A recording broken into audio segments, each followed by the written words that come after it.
The human girl hated the cold vampire king until an assassin ambush trapped them in the forest. "Don't move," Jacob hissed, his voice barely a rasp over the howling wind. His hand, as cold as the snow beneath them, clamped over Isabella's mouth. Above the ridge, the crackle of tactical radios cut through the dark. Sweeping beams of UV lasers sliced the fog, searching for them. Isabella trembled, not just from the freezing mud seeping through her torn dress, but from the terrifying proximity of the vampire king. His blood dripped onto her cheek, thick, black, and completely wrong. He was dying. "They have silver nitrate rounds," she whispered frantically against his frozen fingers when the lights passed. "You need to leave me." Jacob's crimson eyes locked onto hers, burning with an emotion she had never seen in him. "I would burn this forest to ash before I let them touch you." The interior of the armored Maybach was a masterclass in suffocating silence. Isabella sat pressed against the furthest edge of the leather seat, staring out the reinforced, heavily tinted window. The world outside was a blur of towering black pines and relentless, driving sleet as they navigated the treacherous mountain pass toward the summit. She traced the condensation on the glass, deliberately avoiding the reflection of the man sitting opposite her. Jacob. The vampire king. He hadn't spoken a word since they left the estate 3 hours ago. He sat perfectly still, a tablet resting on his knees, his sharp, aristocratic features illuminated only by the pale blue glow of the screen. He wore a bespoke charcoal suit, immaculate and intimidating. Everything about him was sharp, his jawline, his posture, his unyielding, predatory stillness. The ambient light caught the faint, silver signet ring on his right hand, the crest of the Night Court, a symbol that haunted Isabella's nightmares. Isabella pulled her cashmere shawl tighter around her shoulders, shivering. It wasn't just the ambient temperature of the car, which was kept notoriously low. It was the absolute void of warmth radiating from him. The air around him felt physically heavier, laced with an ancient, terrifying authority. "Turn the heat up," she said, her voice sounding entirely too loud in the quiet cabin. Jacob didn't look up from his tablet. He merely tapped a long, pale finger against the armrest console. A faint click echoed, and a subtle breath of warmer air began to filter through the vents. "Thank you," she muttered, laced with bitter sarcasm. "Your discomfort is noted, Isabella," Jacob replied. His voice was a rich, dark velvet, but utterly devoid of inflection. However, bringing human physiology up to optimal temperature too quickly in this altitude can cause lethargy. "We arrive at the summit in 40 minutes. You need to be alert." Isabella gritted her teeth. Always a calculation. Always a strategy. She was nothing more than a political prop to him. 3 months ago, the human enclaves had negotiated a fragile ceasefire with the Night Court. The cost? A human liaison to live within the king's walls, a hostage dressed in silk. She had been ripped from her family, her home, and thrust into a world of eternal night and predatory politics. "I am perfectly alert," she countered, turning her head to finally look at him. "It's hard to be lethargic when I'm constantly wondering if your inner circle is going to drain me the moment the treaty negotiations hit a snag." Jacob's finger paused on the screen. He slowly raised his head. His eyes were a mesmerizing, terrifying shade of deep crimson. They didn't blink. They just categorized her, dissecting her anger, her fear, her defiance. "If my inner circle intended to harm you," he said softly, "you would not have made it to the car. My guards are disciplined. They do not act without my explicit command. Comforting. It is a statement of fact." Jacob set the tablet down. "You let your emotions dictate your logic. It is a human flaw, but one you must suppress tonight. The other faction leaders will smell your resentment. They will use it to wedge the treaty apart. They thrive on perceived weakness, and right now, your pulse is broadcasting terror like a beacon. Maybe I want it wedged apart, she snapped, the frustration of the past 3 months boiling over. Maybe I'm tired of living in a palace that feels like a mausoleum. You don't feel anything, Jacob. You don't laugh, you don't mourn, you just exist. You're cold. Everything about you is just ice. For a fraction of a second, something flickered in his crimson eyes. A shadow, a microscopic tightening of his jaw, but it was gone before she could even be sure she saw it. My temperature, he said, his tone dropping an octave, is exactly what keeps you alive. Isabella opened her mouth to argue, but the words never came. A deafening roar shattered the night. The heavy SUV was suddenly lifted off the ground, a massive kinetic force slamming into the passenger side. The world spun into a chaotic blender of shrieking metal, shattering glass, and blinding light. Gravity inverted. Isabella screamed as her body was thrown violently against the seatbelt, the airbags deploying with a concussive blast that knocked the breath from her lungs. The Maybach rolled over the icy asphalt once, twice, tearing through the reinforced steel guardrail before plunging into the black abyss of the forest below. During the terrifying freefall, Isabella felt a hand, strong, unyielding, and impossibly cold, grip her arm, anchoring her to the seat as the darkness rushed up to swallow them. The smell of ozone and pine needles burned Isabella's throat. She gasped, her eyes snapping open to a nightmare of twisted metal and flashing hazard lights. She was hanging upside down, suspended by her seatbelt. Blood dripped from a cut on her forehead, pooling in her eyelashes. The silence was absolute, save for the hiss of the ruptured radiator and the groan of settling steel. "Jacob!" she choked out, panic seizing her chest. "Do not speak." The voice came from the darkness directly below her. A metallic groan echoed through the cabin as Jacob shoved the crushed roof of the SUV upward, creating enough space to move. In the dim, flickering light, Isabella saw him. His immaculate suit was ruined, covered in glass dust and mud. But it wasn't the dirt that made her breath catch. A jagged piece of the door frame was embedded deep in his shoulder. He didn't even seem to notice it. He reached up, his movements fluid and unnervingly calm, and sliced her seatbelt with a shard of broken glass. He caught her effortlessly as she fell, cradling her against his chest before setting her down on the slanted ceiling of the overturned car. His touch, despite the chaos, was startlingly gentle. "Are you broken?" he asked, his crimson eyes scanning her body with terrifying speed. I don't think so," Isabella stammered, touching her forehead. "My head hurts." "What happened? Did we hit ice?" "We were hit by an RPG." Jacob's hand shot out, gripping the mangled door handle. He tore the reinforced steel door off its hinges with a sickening crack, tossing it out into the snow as if it weighed nothing. "Move. Now."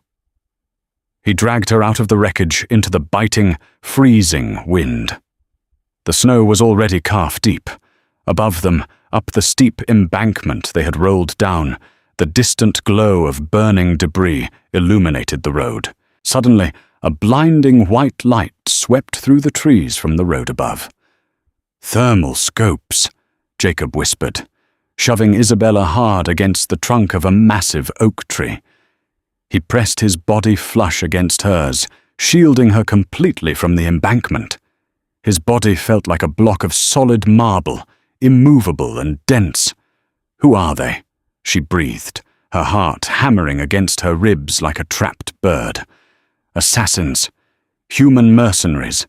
Likely hired by the separatist vampire factions who oppose the treaty."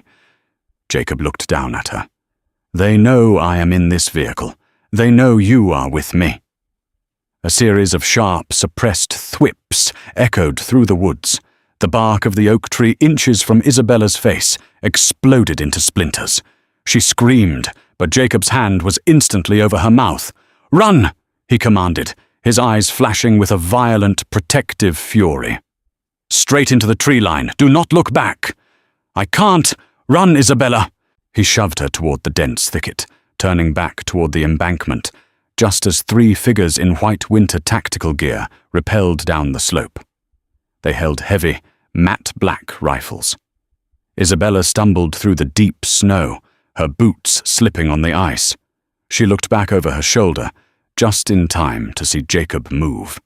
He didn't run. He vanished. 1 second he was standing by the smoking wreck. The next, he was a blur of violence.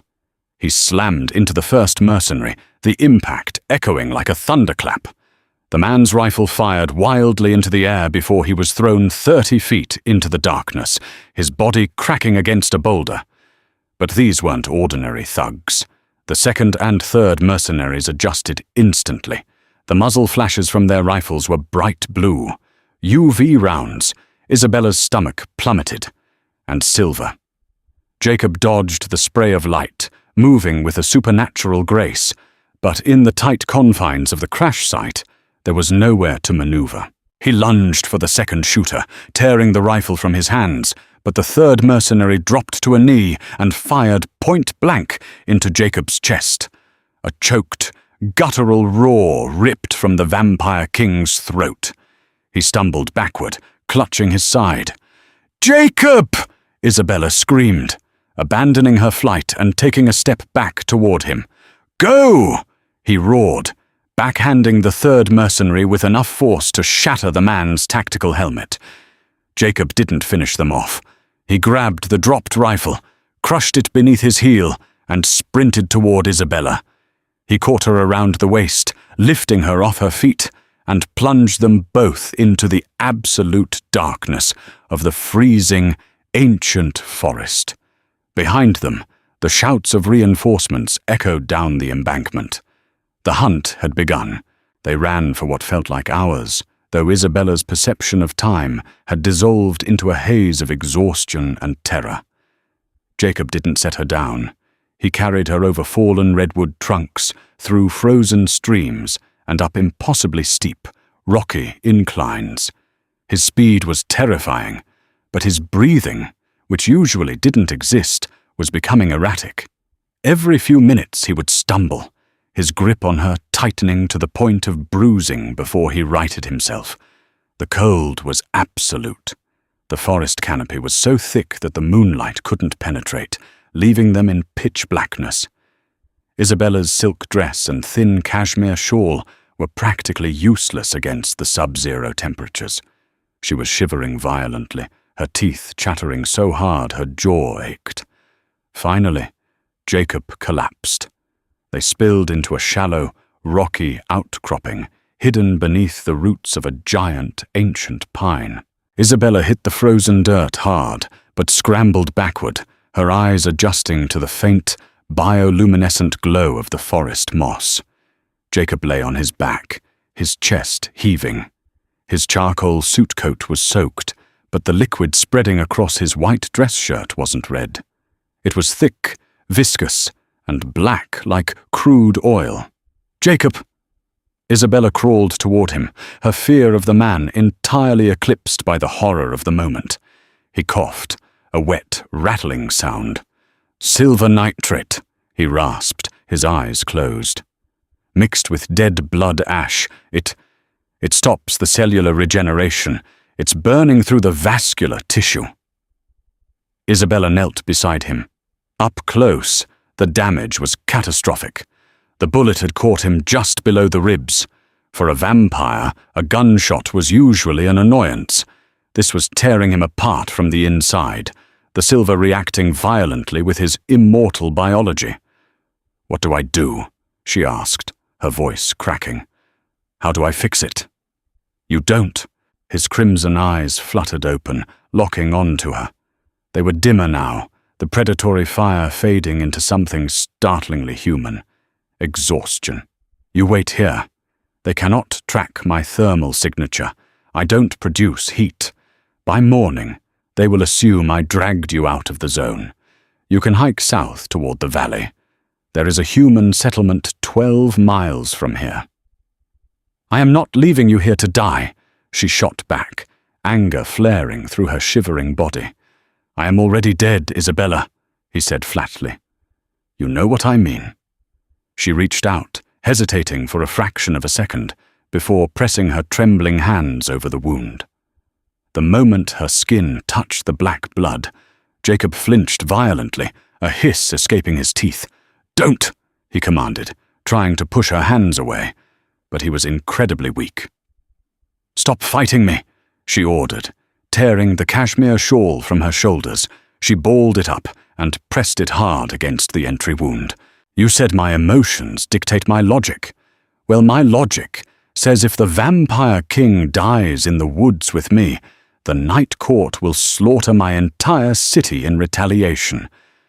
So you are going to live." A harsh, breathy sound escaped his lips. It took Isabella a second to realize it was a laugh, a dry, humorless laugh. "Always the diplomat," he whispered. Silence settled over the hollow, save for the howling wind outside their small refuge. The temperature was dropping fast. Isabella's hands were going numb, pressing against his side. She could feel the violent trembling in her own core. Hypothermia was setting in. Jacob turned his head slowly, his dim crimson eyes scanning her pale face, her blue lips, the uncontrollable shaking of her shoulders. Slowly, agonizingly, he reached up with his uninjured arm and unbuttoned his ruined suit jacket. "Take it," he ordered. "No, you're bleeding out." "Vampires do not die of the cold, Isabella. Humans do." His voice left no room for argument. "Take the coat." She reluctantly let go of the compress with one hand, sliding the heavy, blood-stained jacket off his shoulders. She wrapped it around herself. It was freezing, holding none of the body heat a human's coat would possess, but the heavy wool blocked the biting wind. She huddled back down beside him, reapplying pressure to the wound. Jacob watched her in the dark. The silence stretched, heavy and profound. "You think I am cold?" he said quietly, his voice barely a murmur over the wind. Isabella looked down at him. "I didn't mean to say those things in the car. I was angry." "You were accurate," Jacob replied. He closed his eyes. "To lead a court of monsters, you must become the void. Emotion is a vulnerability. Compassion is an invitation to be overthrown. I do not feel joy because joy can be leveraged. I do not feel warmth because warmth attracts those who wish to snuff it out." He opened his eyes, looking directly into hers. The icy facade was cracked, broken by the silver burning in his veins. "But keeping you at a distance, being cold to you," he swallowed hard. "That was not a political strategy, Isabella. That was preservation." Isabella's breath hitched. "Preservation of what?" "Of my sanity." Jacob's hand weakly rose from the dirt, his frozen fingers lightly brushing against the back of her trembling, blood-stained hand. "Because if I allowed myself to feel the warmth you bring into my palace, I would burn the world down to keep it." Isabella stared at him, the weight of his words crashing over her harder than the crash itself. The monster she had hated, the king she had feared. He hadn't been indifferent. He had been terrified. A twig snapped loudly outside the hollow. Jacob's hand instantly grabbed her wrist, his dim eyes flaring with sudden, violent alarm. The hunters had found them. The harsh, blinding beam of a tactical flashlight swept over the snow just outside the roots of the ancient pine. Heavy boots crunched rhythmically against the ice. Isabella held her breath, her heart slamming against her ribs, so violently she was certain the mercenary could hear it. The hunter was a mere 3 feet away, peering into the shadows of their shallow sanctuary. A radio on the man's shoulder hissed with static. "Echo 4. Any thermal spikes in Grid 7? Negative, the mercenary whispered back. Just a bunch of frozen dirt, still sweeping. The beam drifted closer to the hollow. In 2 seconds, it would sweep over Isabella's pale, trembling legs. Jacob didn't hesitate. He was dying, poisoned by silver and ash, his vampiric strength severely compromised. But he was still the king. He didn't move as a blur. He lunged with a raw, brutal, animalistic desperation. His hand shot out of the darkness, gripping the mercenary's armored ankle with the force of a hydraulic press. The man barely had time to gasp before Jacob yanked him violently into the hollow. The mercenary's chin slammed against a jagged rock, shattering bone. But he still managed to raise his rifle. Before he could pull the trigger, Jacob's free hand closed over his throat. With a sickening, wet crunch, the struggle ended as quickly as it had begun. Jacob collapsed instantly beside the dead man, a terrifying wet cough tearing through his chest. A fresh wave of thick, black blood spilled from his wound, soaking into the frost. Isabella scrambled backward in horror, her hands flying to her mouth to stifle a scream. The hollow smelled intensely of iron and death. We cannot stay here," Jacob wheezed, his eyes rolling back. "He missed his check-in. They will swarm." Isabella forced herself to look away from the dead man and back to Jacob. He was right. She crawled forward, adrenaline completely overriding her hypothermia. She ignored the gore, stripping the dead mercenary of his heavy, insulated white parka, his tactical backpack, and his sidearm. She threw the oversized parka over her own shoulders, instantly feeling the trapped, blessed warmth of the down insulation. Next, she dug through the man's pack, her frozen fingers clumsy as she found a heavy-duty climbing rope and a GPS device with a cracked screen. A tiny green blip pulsed a quarter-mile away. It was marked, "Old Logging Shelter." "I'm getting us out of here," she said, her voice shaking but resolute. "Leave me." Jacob's voice was a whisper now. His skin was turning the color of ash. "I am anchor weight." "Shut up," she snapped, wrapping his ruined suit jacket tighter around him. She took the dead man's rifle strap, looping it under Jacob's arms, and tied the other end around her waist. It was a makeshift harness, brutal and primitive, but it was all she had. "I'm going to pull," she told him, tears of strain blurring her vision. "Try to push with your legs." She crawled out of the hollow into the biting wind, leaning forward with every ounce of her strength. For a terrifying second, the dead weight behind her didn't budge. Then, Jacob dug his heels into the frozen dirt, aiding her just enough to slide out of the roots. The next 40 minutes were an agonizing blur of pain and exertion.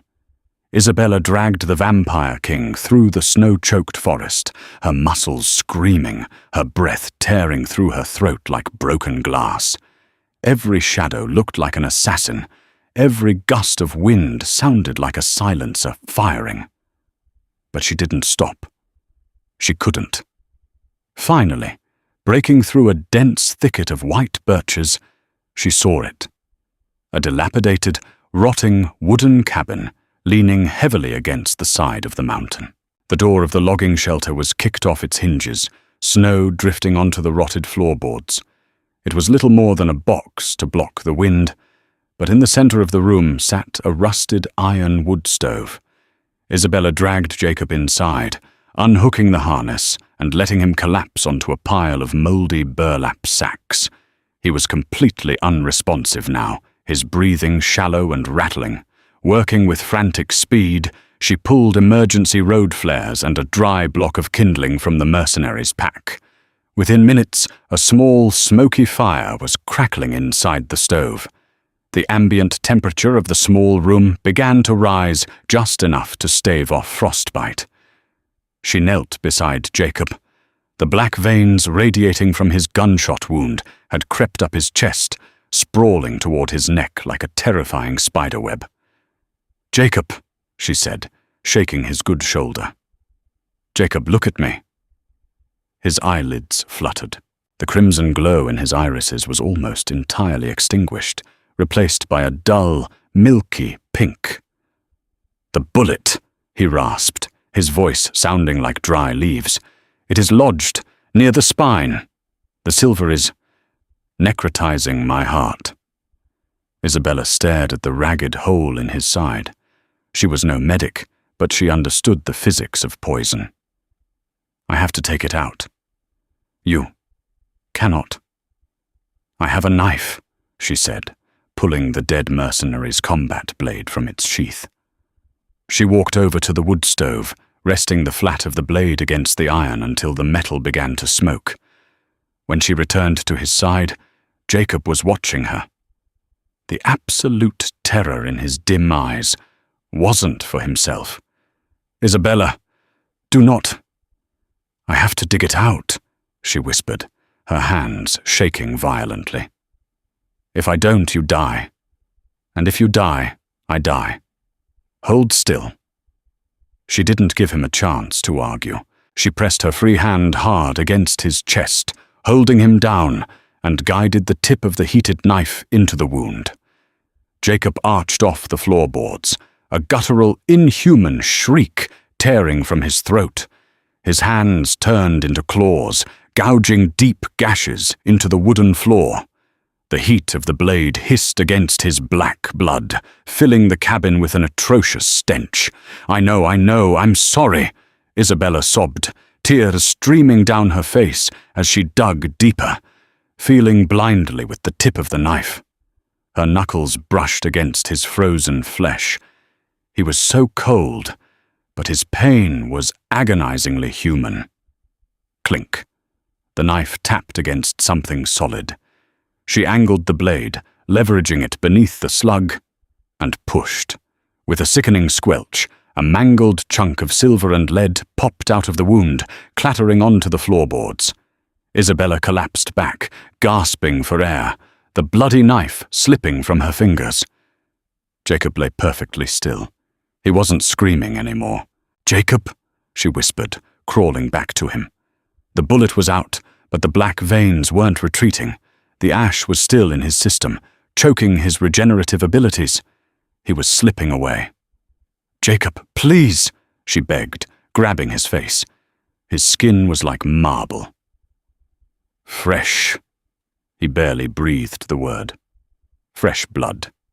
It was the only way a vampire could flush toxins and kickstart their healing. Isabella didn't hesitate. She picked up the combat knife, placed the sharp edge against the palm of her left hand, and sliced. The pain was sharp, but the bright crimson blood that welled up instantly was a stark contrast to his. She pressed her bleeding palm directly against his pale, parted lips. "Drink," she commanded. Jacob's eyes snapped open. The scent of her blood hit him, and the monster beneath the ice violently awoke. His fangs extended with a sharp click, his hands flying up to grip her wrists. His grip was suddenly terrifyingly strong. He was starving, poisoned, and desperate. He could drain her in seconds. For a terrifying heartbeat, Isabella thought she had made a fatal mistake. He stared at her palm, his eyes blazing a terrifying, luminous red. But then he looked past her hand, up into her tear-streaked eyes. The monster paused. With agonizing slowness, Jacob closed his eyes. He didn't bite her. He simply turned his head, pressing his lips to her palm, and began to drink. The sensation was overwhelming. It wasn't the sharp, agonizing bite she had feared. It was a slow, rhythmic pull, deeply intimate and terrifyingly gentle. Isabella knelt frozen on the floorboards, watching as the life literally drained from her and flowed into him. With every swallow Jacob took, the terrifying black webbing across his chest began to recede, dissolving back into pale, flawless skin. A wave of dizziness washed over her. She swayed, her vision blurring at the edges. Instantly, Jacob stopped. He pulled her hand away, his chest heaving as he drew in a deep, unnecessary breath. His eyes, now burning with their usual vibrant crimson, locked onto hers. The dullness was gone. The king was back, but he didn't let go of her hand. With alarming tenderness, he brought her bleeding palm to his mouth one last time, his tongue dragging gently over the cut. The wound stitched itself closed beneath his touch, leaving only a faint, silvery scar. He finally released her hand, sitting up slowly. The bullet wound in his side was already knitting together, the torn muscle repairing itself in real time. "You are a fool, Isabella," he said softly. The coldness was entirely gone from his voice. It was thick with an emotion she couldn't quite name. "I kept you alive," she retorted, rubbing her dizzy head. She moved to sit closer to the wood stove, wrapping the mercenary's oversized parka tightly around herself. "You gave a starving predator access to your veins," he corrected her, watching her intently. "You risked everything." "You risked everything pulling me out of that car," she countered, looking back at him. The flickering firelight cast dancing shadows across his sharp features. "You said you took me as a hostage, a political prop. But that's a lie, isn't it?" Jacob went completely still. The silence stretched between them, heavy with the weight of the unspoken truth. "The human enclaves were going to execute you," he finally said, his voice dropping to a low murmur. "Your father was caught funneling weapons to the separatist factions. The council deemed your entire bloodline compromised. They were going to make an example of you." Isabella stared at him, the bottom dropping out of her stomach. "What?" "I demanded you as part of the treaty," Jacob continued, his eyes never leaving hers. "Under Night Court law, a royal ward cannot be touched by human tribunals. I didn't take you to threaten them. I took you to strip them of their jurisdiction." Tears pricked Isabella's eyes. The resentment, the anger she had carried for 3 months. It had all been built on a lie he had carefully maintained to protect her. "Why didn't you tell me?" she asked, her voice cracking. "Why let me hate you?" Jacob stood up slowly, the grace returning to his movements. He walked over to her, kneeling in front of the wood stove so they were at eye level. "Because if you hated me, you would stay away from me," he said, reaching out. His fingers, no longer freezing but possessing a strange, soothing coolness, brushed a stray lock of hair behind her ear. "You are vibrant, Isabella. You are loud and angry and fiercely alive. You brought a light into my court that I haven't seen in centuries. If I had let you close, if I had let you see that I cared—" He stopped, his jaw tightening. "You would burn the world down to keep it," she finished softly, repeating his words from the forest. He didn't answer. He didn't need to. The space between them vanished as Jacob leaned in, the emotional dam finally breaking. But before their lips could meet, a sharp burst of static shattered the silence. On the floor, inside the dead mercenary's backpack, the radio crackled to life. "Echo 2, do you copy? We found Echo 4, throat crushed. We have fresh tracks leading north by northeast toward the logging camp. Surrounding the perimeter now. Burn it to the ground." Jacob's eyes flashed, the tender vulnerability instantly evaporating into lethal, predatory focus. He stood up, pulling Isabella to her feet behind him.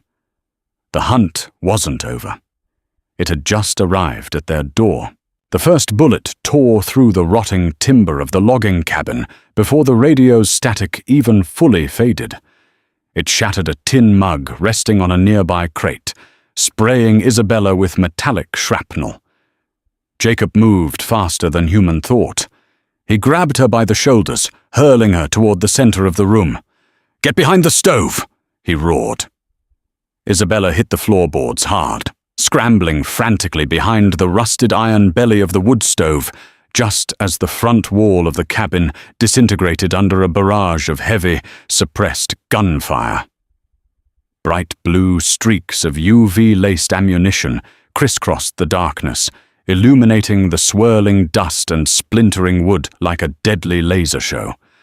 The sound was deafening. It wasn't the erratic fire of street thugs. This was a coordinated, militaristic suppression tactic. "Stay perfectly flat," Jacob commanded. He wasn't hiding behind the iron stove with her. He was crouched in the deepest shadow, near the ruined doorway, his eyes burning like twin red suns. The blood she had given him had done more than heal his wounds. It had awakened the apex predator the world feared. "Jacob, they have us pinned!" Isabella shouted over the roar of shredding wood, clutching the dead mercenary's sidearm in her trembling hands. "They think they have us pinned!" A lull in the gunfire stretched for 2 heartbeat-skipping seconds. Outside, heavy boots crunched through the snow, fanning out in a semicircle around the structure. "Clear the angles! Flashbangs out!" a voice barked in the dark. "Close your eyes!" Jacob yelled. Isabella buried her face in her arms a fraction of a second before 2 metallic canisters shattered the window panes. The explosion was less of a sound and more of a concussive shock wave that rattled her teeth, followed by a light so intensely white it burned through her closed eyelids. Before the ringing in her ears could even begin, Jacob moved. He didn't retreat. He exploded forward, launching himself straight through the ruined front window into the blinding, smoke-filled void. Isabella risked peeking around the edge of the stove. The scene outside was pure chaos. Jacob was a shadow, moving through strobe lights. He slammed into the first mercenary with enough force to cave in the man's chest plate, using his momentum to hurl the dying man into 2 others. Guns fired wildly, blue lasers cutting indiscriminately through the trees as the highly trained assassins panicked. They were equipped to hunt a wounded, exhausted vampire. They were not prepared to fight the fully restored king of the Night Court. Jacob moved with lethal, devastating precision. He broke a wrist here, crushed a windpipe there, using the mercenaries' own sightlines against them to make them catch each other in the crossfire. But there were too many of them. From her vantage point, Isabella saw a sniper perched on a rocky outcropping 50 yards to the left, taking careful, steady aim with a heavy, tripod-mounted rifle directly at Jacob's back. Without thinking, Isabella raised her stolen sidearm, resting her wrist on the iron stove to steady her violently shaking hands. She didn't have thermal scopes or tactical training.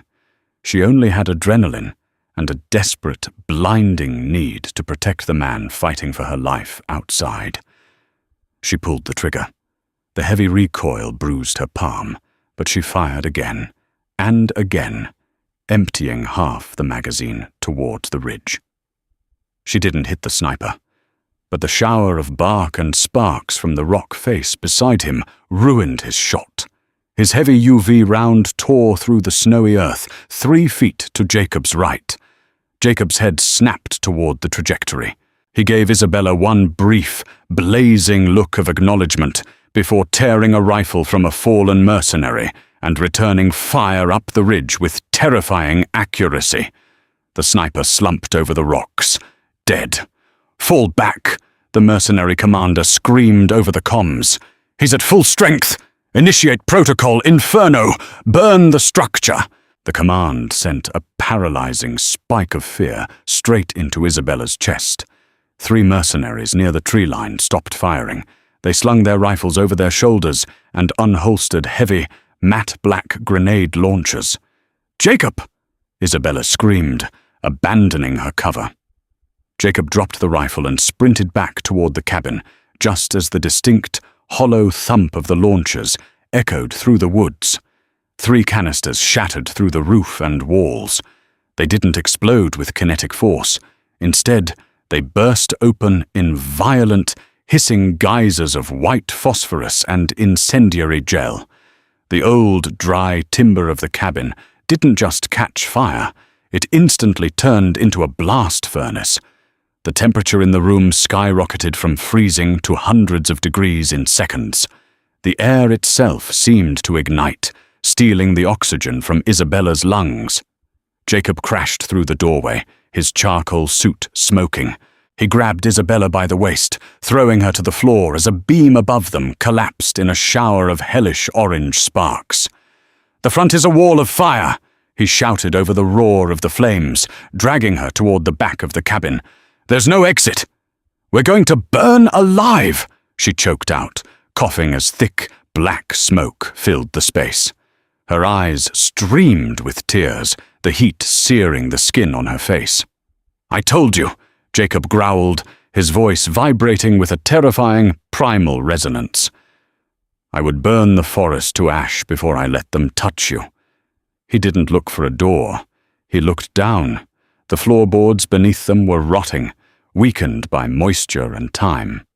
Jacob raised his heavy boot and stomped downward with the force of a falling anvil. The wood splintered and caved, creating a jagged hole leading into the dark, freezing crawl space beneath the foundation. "Go!" he ordered, shoving her toward the opening. Isabella slid into the freezing mud and snow just as the roof of the cabin began to cave in entirely. A massive slab of burning timber fell, heading straight for the hole. Jacob caught it with his bare hands. His skin hissed, the smell of burning flesh mingling with the pine smoke, but his face remained a mask of iron determination. With a primal roar, he hurled the burning timber aside and dropped into the dirt beside her. "Crawl!" he rasped, his hands blistered and smoking. "Toward the ridge, don't stop!" They belly-crawled through the freezing mud, the gap between the earth and the floorboards a mere 18 inches. Above them, the cabin was a roaring inferno. The heat radiating through the wood so intensely it felt like crawling under an active broiler. The mercenaries outside were firing indiscriminately into the flames, assuming nothing could survive the heat. They reached the edge of the foundation, sliding out from under the back of the cabin, just as the entire structure collapsed onto itself in a geyser of sparks. They didn't look back. Covered in mud, soot, and blood, they scrambled up the steep, snow-covered embankment behind the cabin, slipping on the ice, but propelled by raw terror. They reached the top of the ridge, chest heaving, lungs burning. Isabella looked down at the blazing ruin below them.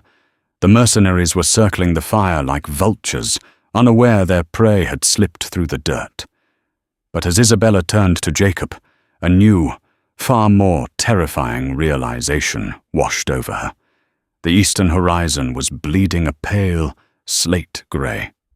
"Jacob," she whispered, her voice trembling as she pointed toward the sky. The sun, dawn, was the ultimate equalizer. No amount of strength, no amount of blood could protect a vampire from the ultraviolet radiation of direct sunlight. Jacob looked at the lightening sky, his crimson eyes narrowing. The dull, milky hue was beginning to creep back into his irises. His body, already exhausted from the silver poison, the fight and the fire, was reacting instinctively to the approaching dawn. He was weakening. "We need deep cover," he said, his voice tight. "A cave, a ravine. The canopy here is too thin." He tried to stand, but his legs buckled. Isabella caught him, her own exhausted muscles screaming in protest as she threw his arm over her shoulder. She was still wearing the oversized, insulated mercenary parka. "I've got you," she grunted, bearing his weight. "Just keep moving." They staggered away from the burning ridge, moving deeper into the mountains. The grey sky slowly shifted to a bruised purple, then to a soft, warning pink. With every passing minute, Jacob grew heavier. His skin, normally pristine, was taking on an ashen, brittle quality. "They're tracking us," Jacob murmured, his head lolling slightly. "The smoke from my hands. They have thermal locks again." Isabella glanced over her shoulder. Below them, through the skeletal trees, she could see the sweeping beams of flashlights. The mercenaries had realized they weren't in the ashes. "Don't look back," she told him, pushing them both forward. "We're going to make it." Suddenly the trees broke. They stumbled out onto a wide, exposed plateau of flat rock. There was no cover, no caves, just an endless expanse of stone. And to their right, the rising sun preparing to crest the mountain peaks. Jacob collapsed, pulling Isabella down with him onto the freezing rock. He looked up at the sky, a quiet, resigned stillness settling over his features. "Isabella," he whispered, his hand reaching out to weakly grip hers. "Listen to me. When the sun breaches the peaks, the mercenaries will push. You put your hands up. You tell them you are a human hostage. They are mercenaries, not zealots. They get paid to kill me. They will leave you alive." "No," she sobbed, panic clawing at her throat. She frantically unzipped the massive white parka, pulling it off her shoulders. "I'm not leaving you. I am not letting you die." She threw the thick down jacket over him, covering his head and torso completely. Then she threw her own body over his, wrapping her arms around him to shield any exposed skin from the sky. "Isabella, stop!" Jacob commanded from beneath the coat, his voice muffled but desperate. "You will be in the crossfire. Get off me!"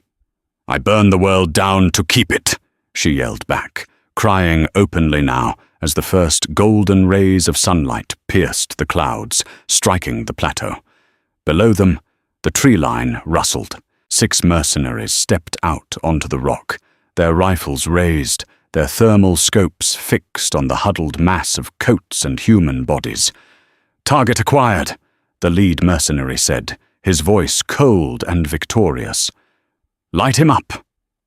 Isabella squeezed her eyes shut, holding on to the Vampire King, bracing for the volley of bullets, but the bullets never came. Instead, a sound like tearing canvas ripped through the dawn air. It was a massive, concussive thep-wop, theo-wop, theo-wop that vibrated deep in Isabella's chest. She opened her eyes just in time to see a massive, matte black V-22 Osprey tilt-rotor aircraft rise menacingly from the gorge beneath the plateau, completely blocking out the rising sun. Its reinforced chassis was painted with the blood-red crest of the Night Court. The side doors of the aircraft were already open. 4 figures clad in heavy, sun-shielding tactical armor stood at the edge, holding heavy rotary cannons. They weren't mercenaries. They were the Royal Guard. Before the human assassins could even register the threat, the rotary cannons spun to life. A devastating, uninterrupted stream of high-caliber rounds shredded the tree line, instantly annihilating the mercenary squad in a cloud of dust, snow, and blood. The Osprey hovered over the plateau, a specialized UV-blocking ramp lowering onto the rock just feet from where Isabella lay. A tall figure in armored gear ran down the ramp, immediately unfurling a heavy, sun-proof canopy over Jacob and Isabella. "My king," the guard said, bowing his head deeply. "Forgive our delay. The separatist factions jammed our radar. Are you injured?" Jacob slowly pushed the Parker away, sitting up beneath the protective shadow of the canopy. The ashen weakness was still there, but his eyes were bright, filled with the absolute authority of a ruler whose throne had just been secured. "I am well, Marcus," Jacob said, his voice steady. He turned his gaze to Isabella, who was kneeling beside him, shivering, covered in dirt and blood, but staring at the aircraft in awe. Jacob didn't stand up immediately. Instead, he reached out, taking Isabella's trembling, blood-stained hand in his. In front of his royal guard, in front of the soldiers who had spent centuries seeing humans only as cattle or political pawns, the Vampire King brought her knuckles to his lips and pressed a slow, reverent kiss to her skin. I am not a hostage anymore, am I? She whispered, her heart hammering against her ribs. No, Jacob replied, his crimson eyes locking onto hers, burning with a warmth that rivaled the rising sun behind them. You are my equal, and if the enclaves or the separatists want to touch you. He stood up, pulling her to her feet, his arm wrapping securely around her waist as he guided her up the ramp of the waiting aircraft. They will have to come through me. The heavy reinforced ramp of the Osprey sealed shut behind them, plunging the cabin into the dim, crimson glow of tactical lighting. The roar of the twin rotors was instantly muffled to a low, powerful hum by the heavily pressurized, sound-dampened interior. Isabella collapsed into one of the leather jump seats, her back hitting the bulkhead. The sudden cessation of violence, the abrupt leap from freezing death to absolute security, caused her adrenaline to crash catastrophically. She wrapped her arms around her knees, shivering so violently her teeth rattled against each other. Marcus, the towering commander of the Royal Guard who had pulled them from the plateau, approached her. He didn't carry the usual cold disdain the inner circle reserved for humans. Instead, he unlatched a heavy, heated thermal blanket from a wall compartment and draped it carefully over her trembling shoulders. For the shock, Miss Isabella, Marcus said, his deep voice carrying a newfound resonance of profound respect. He didn't call her human. He didn't call her ward. Isabella clutched the blanket tightly, nodding her thanks as her eyes darted to the other side of the cabin. Jacob was seated opposite her.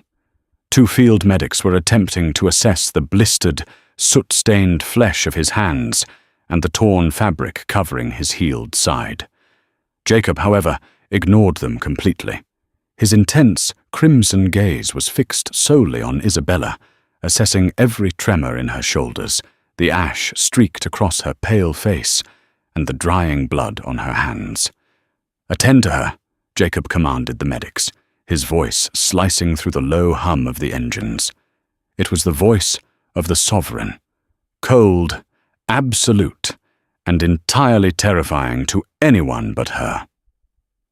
"She is suffering from stage 2 hypothermia, sire, but you have sustained—" One medic began to protest, holding a syringe of dark synthetic blood.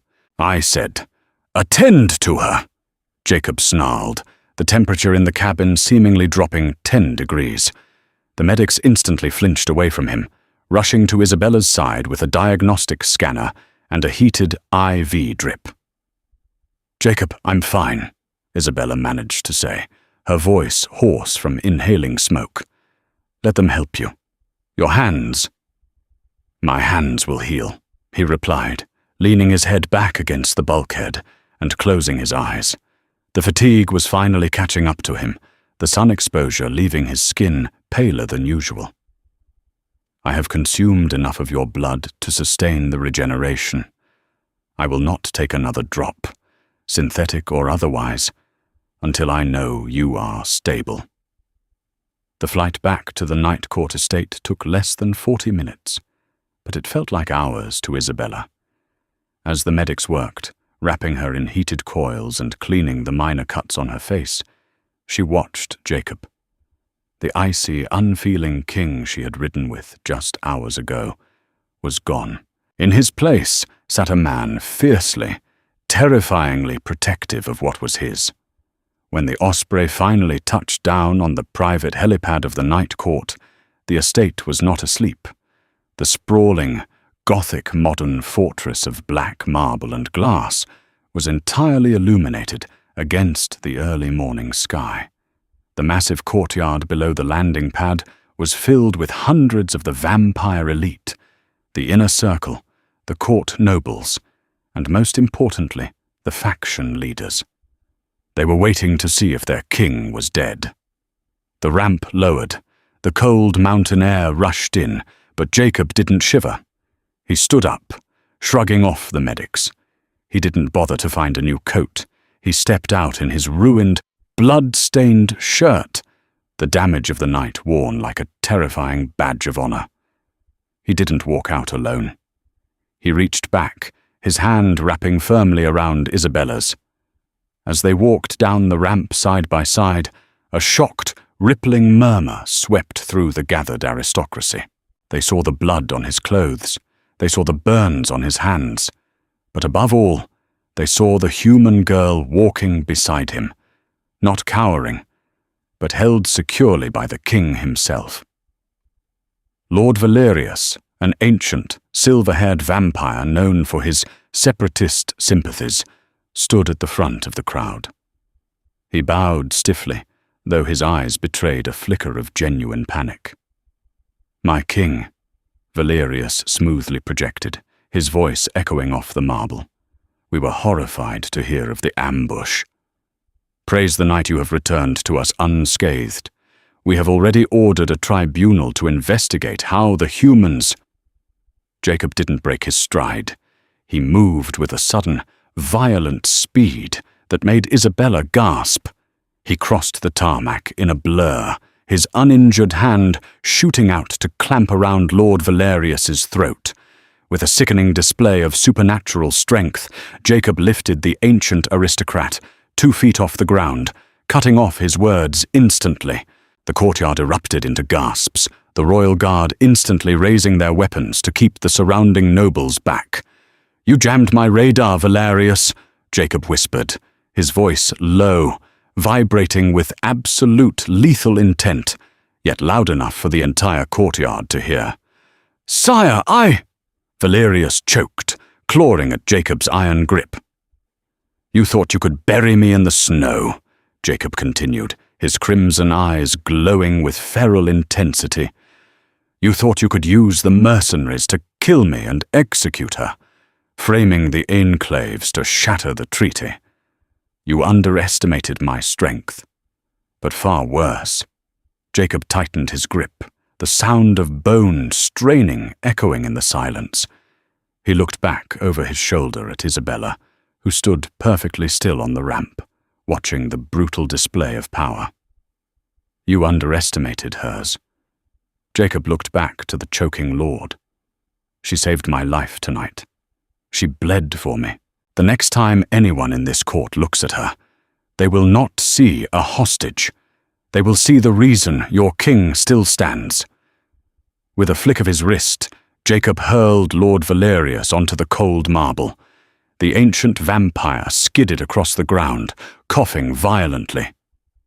"Lock him in the solar cells," Jacob commanded the guards, not sparing the traitor another glance, "and round up his entire syndicate. Burn them all." He turned his back on the terrified court and walked back to Isabella. The terrifying predator vanished the moment he reached her, replaced by a steady, grounding presence. He offered her his arm, ignoring the hundreds of staring eyes.